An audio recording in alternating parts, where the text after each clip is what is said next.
mentor is somebody who is going to show a mentee about how to navigate in a space. It's great when a mentor has been down that path before, can tell you about all the landmines you need to avoid, all the things that, they wish they had done differently, etc. Mentors tend to want to sort of have the power and skill of mentoring without the challenge of mentoring. A lot of mentors want mini-thems, mini-me's, as opposed to the people, the mentees being themselves, understanding and heeding advice, and then being able to go off on their own way with that advice. Mentoring is not parenting.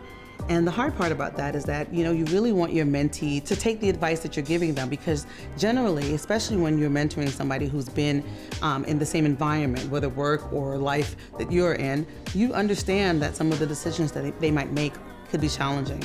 So I've had several fallen mentees.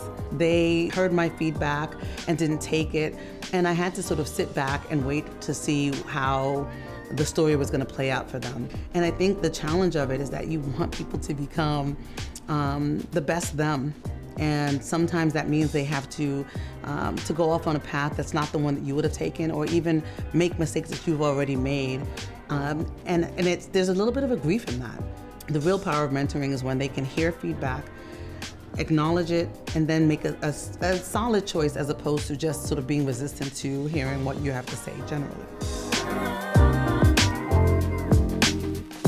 So a mentor can understand the goals and vision of a mentees in terms of their profession by making sure, number one, that they're asking. Oftentimes there's I'm just going to sort of spill out everything you need to know, rather than wanting to hear what they're looking to gain from the relationship or even the specific conversation. So one of the things I recommend is that there are consistent meetings between a mentor and a mentee, so that you can make sure that you continue to be realigned or aligned. Understanding that you can have a mentor and a mentee have a reverse mentoring relationship as well, where mentees are also teaching their mentors things at the same time as a mentor is guiding the mentee. So it should be, when done well, symbiotic, having bullet points and action items that come out of each meeting.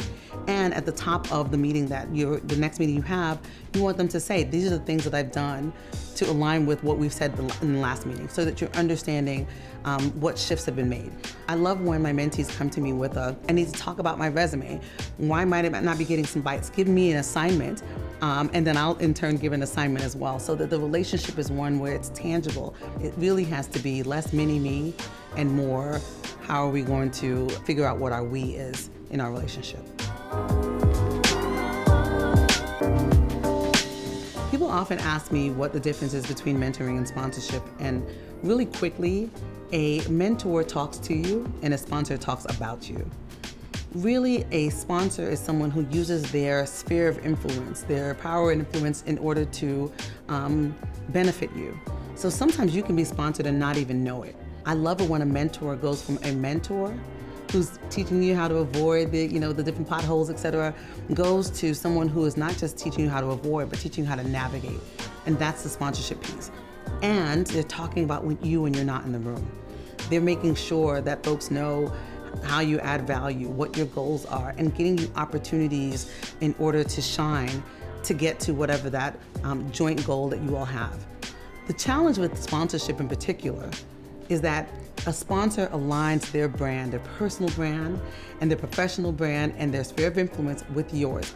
And so while a mentee can go off on their own and maybe not take the advice, someone who is being sponsored and knows they're being sponsored really has to align and make sure their sponsor knows what their goals are and they're doing it together. Because when a sponsee or a protege goes off the beaten path, it can impact the brand and the reputation of the sponsor.